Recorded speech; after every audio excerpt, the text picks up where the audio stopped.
안녕하십니까. 지금 바로 이제 속보가 뜬 게 제주 경찰청에서 문다해를 이제 불법 숙박업, 이게 이제 공중위생법입니다. 그런 이제 불구속 송치를 했다. 이런 이제 속보가 떴습니다. 지금 제주도 이 별장은 다 알죠? 이거 아마 이게 명의신탁으로 해놓은 걸 거예요. 명의신탁 실제 이제 문재인 소유로 봐야 되는데 명예로 이제 송기인 이름으로 신부 이름으로 돼 있는 걸 3억 8천에 문다해가 이제 구입한 걸로, 이것도 이게 또 문다해가 구입하는데 이 돈도 이상해. 그 편법 정리라 봐야죠. 원래 문재인 걸 송기인 신부 이름으로 해놨다가 문다해한테 넘겨주는 과정. 그러니까 이제 공시가가 3억 8천이거든요. 공시가로 문다해가 사는데 그 돈도 없으니까 문재인이가 이제 출판사 표지 디자인했다고 1억 5천, 2억 이래가지고 2억 5천 출판사에서 주고 이런 식으로 산 걸로 꾸민 게 아닌가 이래 보이는 별장 있잖아요. 그런데 이 별장을요, 문다해가 공유 숙박 에어비앤비 여기에 보니까 후기가 한 90건 정도 계속 불법으로 숙박업을 한 거예요. 90건 이상 후기가 올라오니까.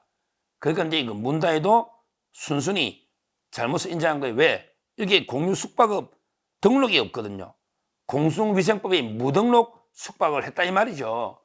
옛날에 윤건영이나 이자들이 문제냐고 등록하고 이러는데 그게 결국에 등록 없이 불법으로 이제 영업한 거예요. 요거는 이제 형량이 얼마다? 2년 이하의 징역, 2년 이하의 징역 또는 2천만 원의 벌금입니다. 요거는 이제 문다해가 자기를 잘못을 인정하고 자기도 조사를 받았어요. 성실하게 받고 이제 이번에 기소 의견으로 검찰에 불구속 송치한다. 여기 속보가 뜬 거고요. 그러면 이게 남아있는 또 수사들도 많죠. 일단 불법으로 숙박업 한 게 요거만 있는 건 아니죠. 영등포구의 오피스텔도 불법으로 숙박을 한 거예요. 원래는 오피스텔은 숙박할 수가 없는 거예요. 그거는 사무실 용도이기 때문에 그것도 있고요. 그 다음에 또 하나 있죠. 바로 이제 양평동에 이제 자기가 아예 그냥 태국에 있을 때 사는 집인데 청와대에 들어가서 이제 재테크를 하면서 그 집을 임대를 줘버렸잖아요. 거기도 이제 논란이, 그것도 이제 영업한 게 아닌가, 여러 의혹이 있습니다. 하여튼 이런 부분은 문다해 수사가 돼야 될 거고요. 그 다음에 크게 두 번째로 중요한 거는 이제 전주지검이죠. 이게 본류입니다. 전주지검의 수사가 이제 문다해 계속 출석 요구를 했죠. 근데 문다해가 끝까지 출석을 거부하니까, 그래서 이제 검찰에서 전주지검에 여러 가지 이제 방식을 제안했죠. 뭐냐면 이제 우리가 출장해서 우리가 가서 조사할게. 이래도 노, 싫다. 그 다음에 우리가 유선으로 전화로 조사해서 이걸 녹음하자. 이렇게까지 양보했는데 그래도 이게 싫다. 아예 그냥 조사를 안 받겠다는 거예요. 자기는 참고인. 완전 배째라는 거예요. 참고인이거든. 조사 안 받겠다는 거야. 겨우 이제 받겠다는 게 이광철 변호사거든. 이광철 옛날 민정. 받겠다는 게 이메일로 질문을 주면 이메일로 답하자.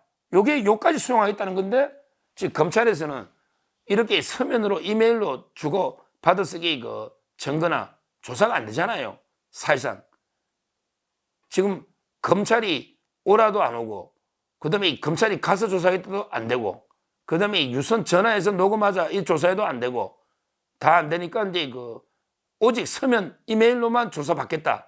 문다해가 이런 이제 안하무인으로 이런 행태를 보이고 있는데, 여기서 이제 제가 취재본 바로는요, 아마 이제 검찰의 전략은요, 여기서 중요한 게 검찰은 그러면 문다해를 패싱하고 바로 이제 문재인을 소환한다.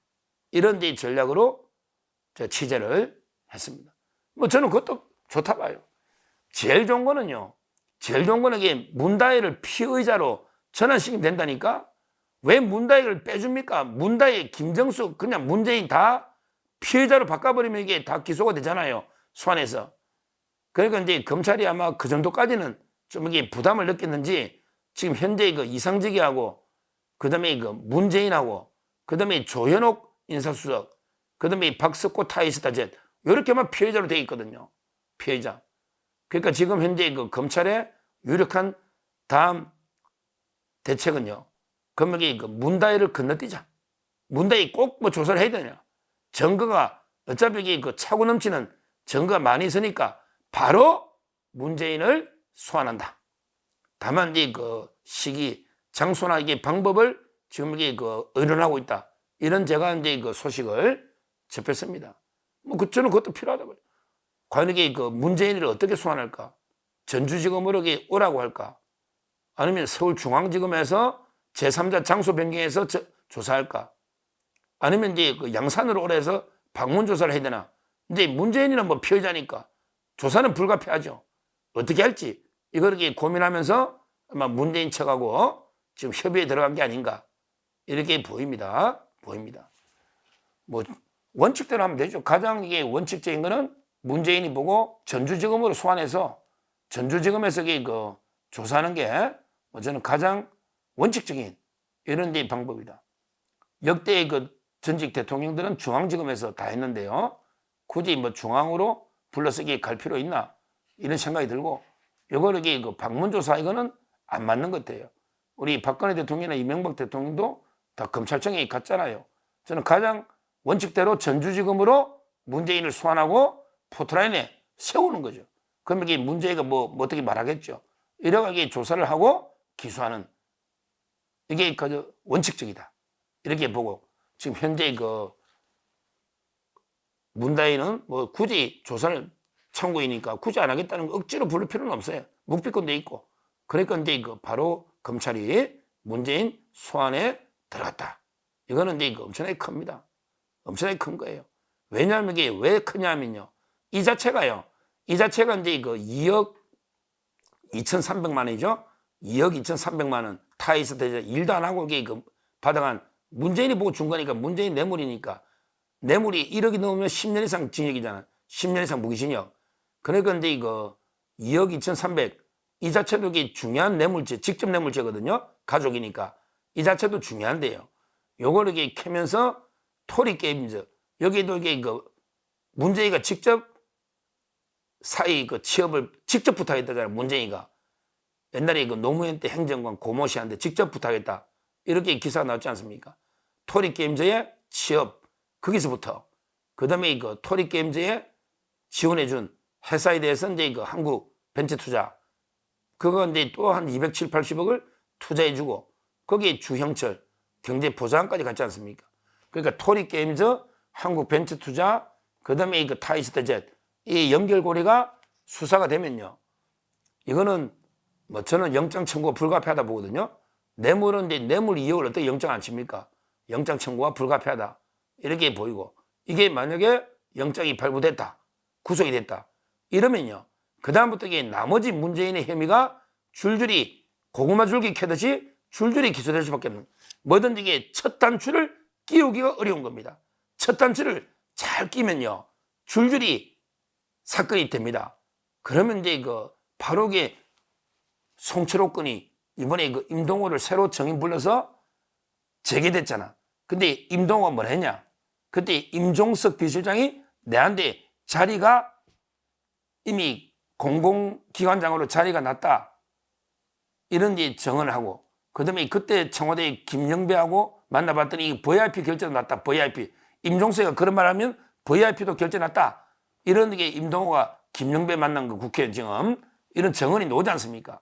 그러면 이게 송철호 건도 조국하고 임종석이 추가 기소할 때 문재인까지 얼마든지 할 수 있다. 한번 구속만 되면 그다음부터 이게 송철호 건은 바로 이게 정언이 가능하다 이 말이에요. 임동호 사법 판결이 이번에 항소심 나오면 가능하고요. 그 다음에 지금 재판하고 있는 박지원이 서해 공무원 이 사건하고요. 그 다음에 우리 북한 동포 강제 북송한 요 사건 두 건도 지금 재판 중에 있거든요. 거의 이제 재판이 중반전에 들어간 것 같아요. 제가 모니터 해보니까 중반전. 그러면 그 사건에도 미완의 수사 문재인이를 거기에 추가로 기소할 수가 있는 거예요. 그 다음에 더 확실한 거는 통계 조작이죠. 통계 조작은 아예 문재인한테 보고하려고 중간에 통계청에 전화해가 중간에 압력 넣기 때문에 이거는 뭐 문재인한테 보고 안 하면 조작할 이유가 없잖아요. 통계 조작. 이것도 재판 중에 있거든요. 이것도 문재인가 들어갈 수 있고.